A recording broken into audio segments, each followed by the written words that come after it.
Wow, wow, wow, wow, wow. I'm really, really, really honored to be here in front of all of you.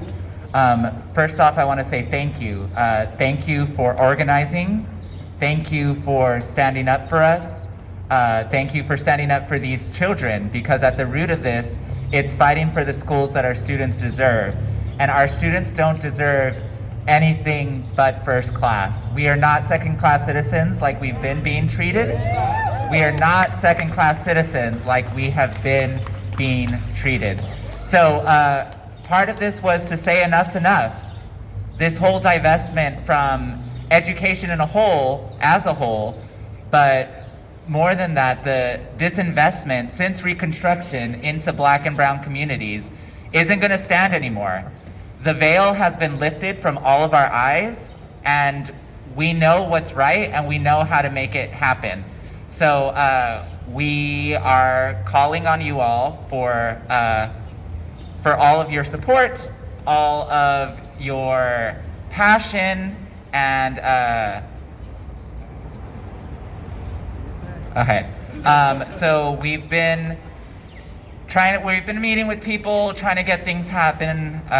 Hopefully there will be a special board meeting that will be being called, hopefully, within the next couple hours for a reconsideration of the February 8th amendment vote.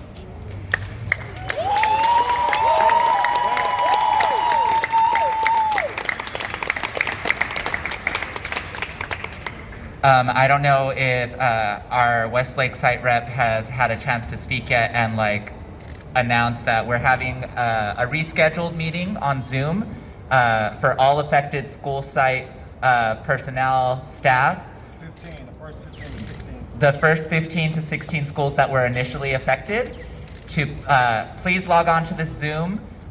We will share at 7 o'clock, and we will share some more strategy and detail on that platform and what we can do moving forward. But again, I just want to say thank you. It takes all of us. It takes all of us being here, all of our energy. This is a collective effort, and thank you, thank you. We're only here because of all of you.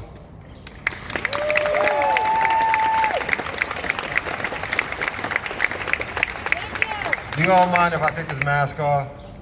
I'm keeping my distance. Cool. We outside. First and foremost, I want to yell, yo. No mic. I want to say thank you all so much. How y'all doing? I want to hear some noise. How y'all doing? First and foremost, I want to say thank you to the babies. Thank you to all the students that took to the streets. I can't say that. I don't have enough breath. Thank you to the babies that took to the streets weeks ago. For me personally, seeing the children out in the streets yelling, whose school, our school, whether the energy wasn't necessarily centered in pushing back, just the act in and of itself, walking out of your school because what was happening to it you didn't believe in, was a powerful act. Whether they know that now or they know it later. So shout out to the babies that walked out weeks ago. Shout out to the parents and the families and the community members and all you educators that have stood up over the past couple weeks to show support online, to put pressure on Gavin Newsom. Keep that pressure on Gavin Newsom. But also the letters that you've written, the calls that you've made to get people to come and visit us, to get people to speak on this matter. All those things are very, very, very, very, very important. So thank you. I do wanna piggyback off what Sanjay has said in terms of we're very close. We're feeling close to our first meal, which might just be IV and bean water or whatever, but we're feeling close to it. Initially, when we made this commitment, it was till potentially we transitioned. Unfortunately, what that speaks to is our lack of trust in the system to actually value our lives. You get what I'm saying? We knew that if we committed, potentially they would not respond and leave us still laying there at Westlake's lawn. And all along the way, it's been in building with you all, in connecting with you all, in learning more about this as a bigger fight. I didn't even know it was a nationwide thing until this all started, right? But in learning and building with you all along the way, we started, at least me personally, I started to look forward to, attacking the system with y'all, tearing it down with y'all. So I started to move away from the commitment to death. But in this place now, there's a different excitement about what this could be, right? To learn that these things are happening in Chicago, that happen in New Orleans, that happen in cities all across this nation, but also to know that there are other districts in this state, almost 8 to come again? Marin City, big facts. Marin City, all over. They're trying to take over these schools. And these are the Powers That Be Act. And the state of California, what we're hearing from the governor's office and other places is that, if we fix y'all district and give y'all money, that means we gotta do the other 8 to 11 districts that's all across California state. Hell yeah. And while I hear that, I am now excited to think about what it means to mobilize the whole state of California. You get what I'm saying? And I want to remind you all that it's gonna take us all. It's not gonna take just a couple folks saying they want to do a hunger strike, right? It's gonna take us continuously educating ourselves about what's happening. It's gonna take us continuously standing up at our schools.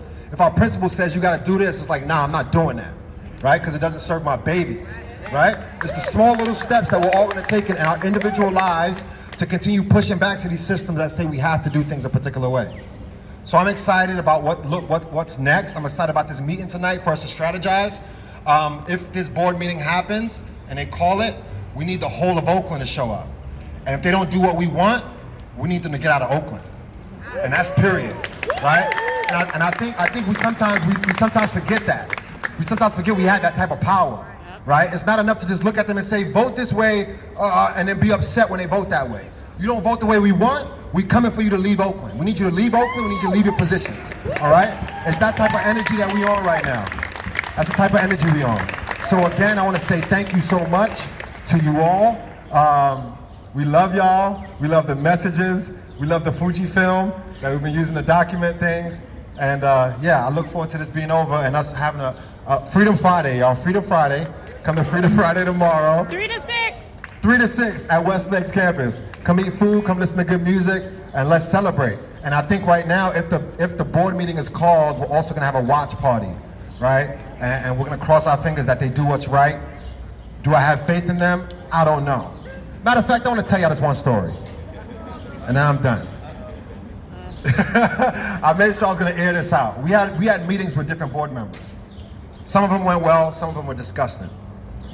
But we have a person called Gary Yee, and I want you all to know this very clearly. Gary Yee, yeah. He's a nasty human being, but the reality is that we're trying to inject morality into these people. So in there, I start to see his humanity, right? Even if he's nasty, I still see his humanity. So this human being is sitting across us, and we're sitting in a circle because we actually believe in restorative justice, and we just don't speak it like the superintendent's office does, but we do it. So we sat in a circle, and we're talking to these folks, and we're like, this is what's going on, we need your support. Hours on end, when this human being starts to speak, he referenced what he's doing to the district. He referenced the fact that he feels like he has to right-size the district as an ordainment that was given to him by God. He said, it's like Abraham. He said Abraham had to sacrifice his child. Yeah, nasty. Abraham had to sacrifice his child, and he didn't tell his child he was gonna sacrifice him. He just took him, and he got him there, and then he raised the axe to cut his head and sacrifice him. And it's at this moment when God said, don't do it. And he said that's how he feels. Like, he said he doesn't know if he's God or Abraham, but he feels like he's listening to what he's been called to do. He's been called out of retirement to come and right-size this district, and simply said, sacrifice our babies. You understand what I'm saying? And in response to that, the other person that was with him, I don't even want to mention his name, makes my stomach hurt, said, well, the part of the story that's really interesting that you need to get into is that he told his son that we will make it back. And that's the most important thing. And I told him, no, actually the most important thing that you all didn't realize was that Abraham should have got consent from his son. Abraham should have said, hey son, I feel like God is doing this thing and I have to do it to you. How do you feel about that, right? And that's the thing we're talking about, is where a community gets to speak back and say, okay, we are in trouble, you want to cut our schools, we have a say in how that can be done, right? I don't believe in that story, but I just want you all to have context about the type of humans you're seeing on these Zoom calls that have these screens behind them and make these decisions that impact our babies. So when they make this decision and they say they're gonna cut down our schools, I'm asking y'all, what are we gonna do? Period. Say it again, what are we gonna do? Say less, thank you.